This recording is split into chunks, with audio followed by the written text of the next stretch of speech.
I'm here to talk about the album Through the Melancholy Tunnel of Despair. It was an album that I released about 4 years ago through Thea Productions. There's the digipack. They did a wonderful job of this.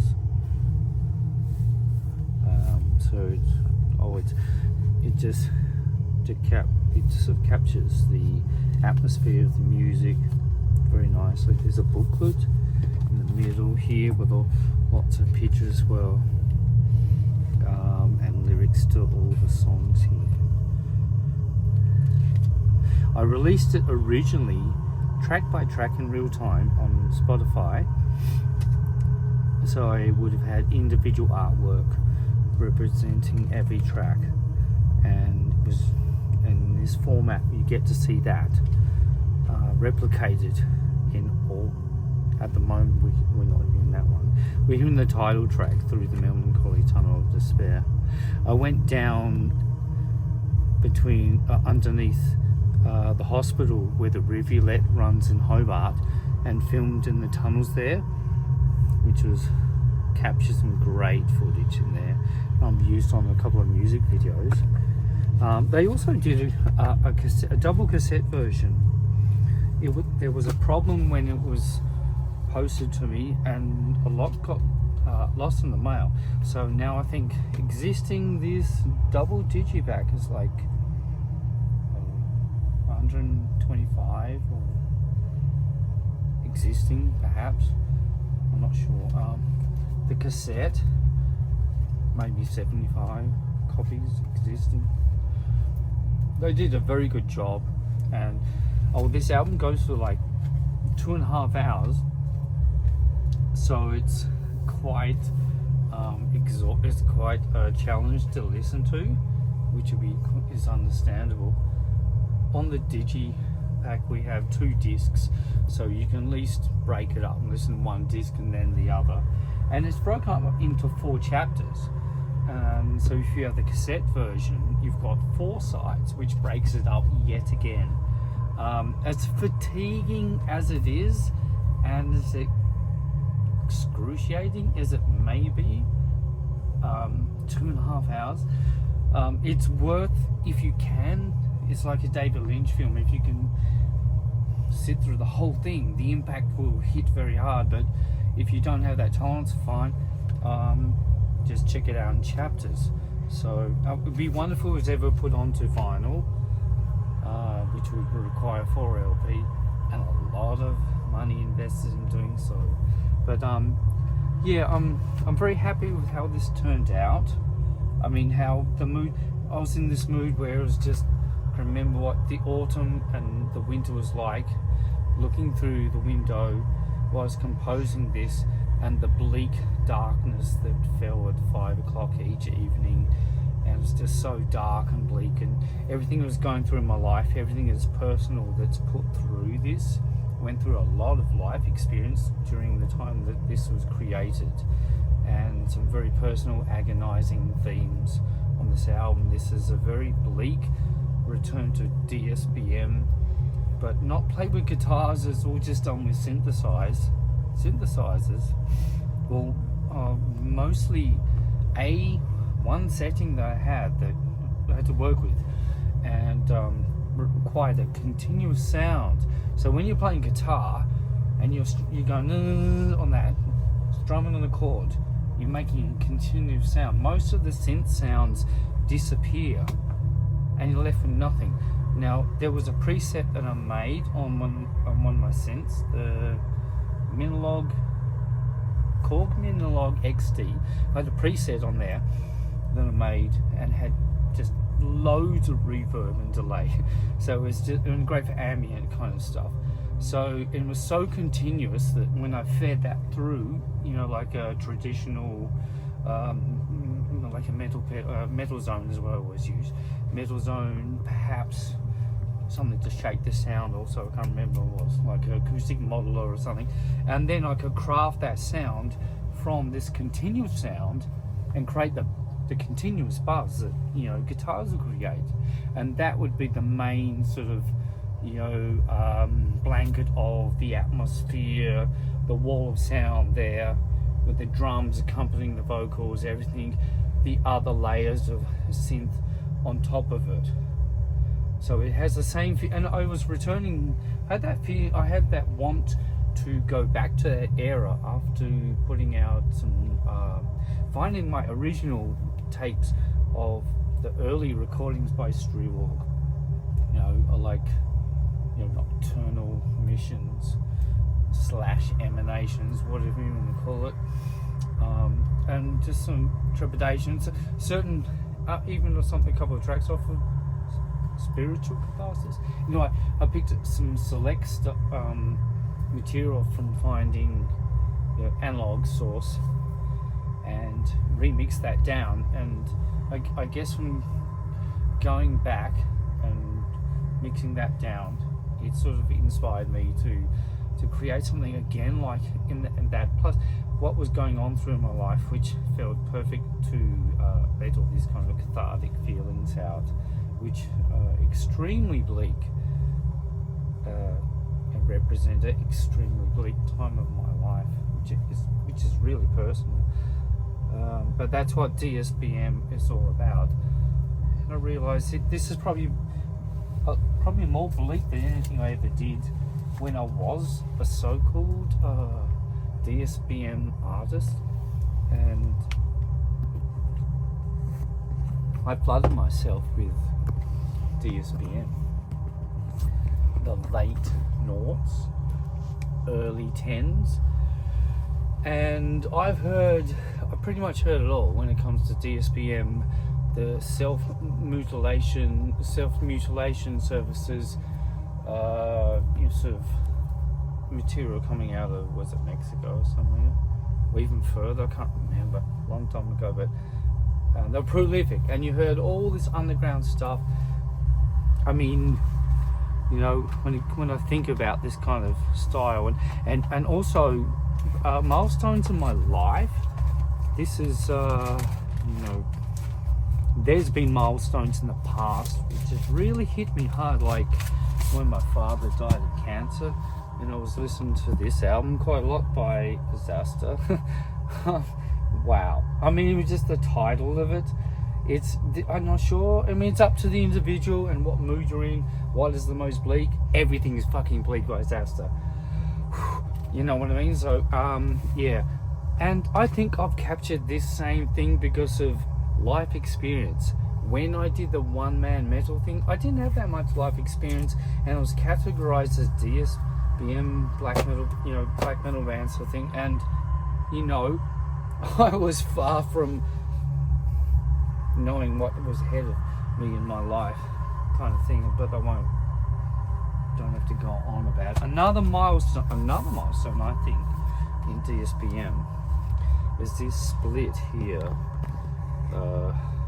with, is it trist, sad, sorrow, I think something like Czech Republic, probably got it wrong now, it's always changing, and Corium. I mean, they're great too. I was in contact with that guy for a while. Both these artists are fantastic, but this, when I think of the most bleak music ever recorded by that project, that track there, holy moly, that is really bleak, but I think there's Through the Melancholy Tunnel gives it a run for sure. Another one which really stands out for me, just so utterly bleak and beautiful at the same time, of course, is this, I'm not sure if it's a main project or a side project, or if this artist is even productive anymore. Look on, you can't read that, but When Mine Eyes Blacken from New Zealand. Again, some of the most bleakest music you'll ever hear. And his main project, I can't remember the name of it, but anyway, you can Google it. I know it, I've got a couple of CDs, but I just can't think of it. But it's about this album, and it's very personal and very bleak times. Done with synthesizers, no guitars. Yes, I've already said the window, frozen window. A day in September.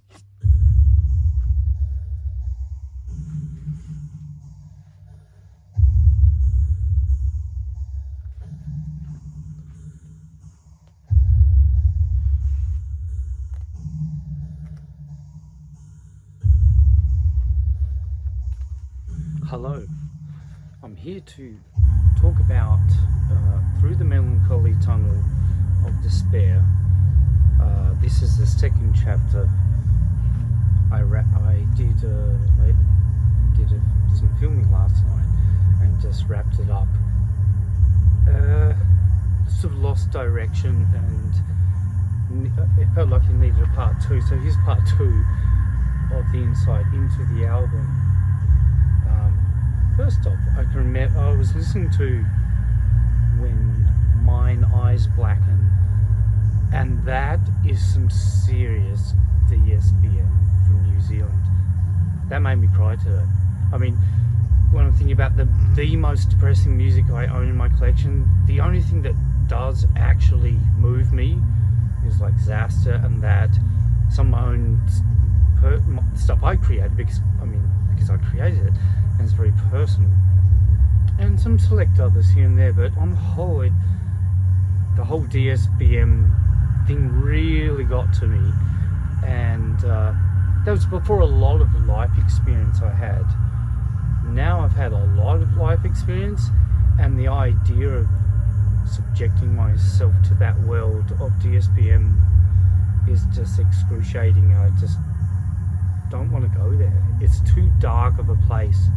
And this album that I created 4 years ago is probably the darkest place that I've ever been in, and just went through nothing but catastrophe. It wasn't just COVID, it was just how every human being was behaving around that time, and it just, everything was just collapsing around me, and just so catastrophic, and just so, everything was evil, you know, it was real nasty. I don't like that period of my life, I'm moving on. But this is a reflection of that time, you know, and it was from listening to my earlier works, you know, remixing down some of the earlier DSBM, that I felt like, you know, I want to do something like that again. And as I was working on it, it was going forever. And I mean, I thought to myself, how long do I make this go for? I just feel like, actually, the idea was, you know, I want to make this go forever. What if I just keep on recording? I thought, no, that's absolutely ludicrous. But I was thinking, is this going to be 3-4 hours? When is it going to stop? I thought, no, I've got to have some kind of final point to it. I remember doing some research and looking into, you know, the longest black metal albums ever recorded. And also I thought, well, let's just stop at 2.5 hours, and that's probably one of the longest black metal albums ever recorded. And with DSBM, that's not a hard shot to get to, or look into a metal band, because these songs are extremely slow and envelop very slowly. They do have dynamics, they have shifts and pace and mood and all that kind of stuff, and ambient moments, so it does take its time. There's like 15 tracks, 14 of them go for 10 minutes, and the 15th track goes for 20 minutes. And when you hear the album, it plays backwards. So the newest thing recorded, you know, as you know, in that order, in that chronological order, to the end is the newest, the oldest material. So it sort of plays backwards. But I think it helped create, like, build the album into which, stone by stone, you know, or just like, here's a starting point, just some sort of DSBM, touching on that sort of street mains type thing, because to me that's where it sort of first came from. The proto stuff is definitely the atmospheric black metal, like, you know, Birds and Street and Mains. But, you know, I think it was really, for me, you know, Shane Rouse, R.I.P., poor dude, because I've been in contact with him over decades, you know, because he's from, you know, mainland. Have some interesting conversations, and I wouldn't say I got along with him very well or anything, you know, but I remember one night had a very good conversation with him on Facebook. You know, gave each other time of day, and we took up the whole night just talking about life in general and all sorts of things. Before he sort of, his bit, you know, his behaviour was a little bit sort of low all over the show. But he, for me, was probably one who pioneered the whole DSBM in black metal, the whole DSBM iconography. You know, there's, you know, slick wrists on that, and the demos preceding to Suicidal Emotions, and then followed was, you know, Shining and stuff like that. But you had Self-Mord by Mortis, 94, you know, which was along those themes before, you know, this sort of black metal thing. So it had always been touched on. It's been around for a while in different formats. And this album takes a lot of influence also from my love of ambient music, like 𝕬𝖑𝖗𝖔𝖚𝖌𝍍, and the, you know, some of that amazing CMI music that came out in the 90s. So it's quite expansive, goes into ambient territory. I mean, there's some tracks that has blast beats and much more up tempo, a lot more black metal.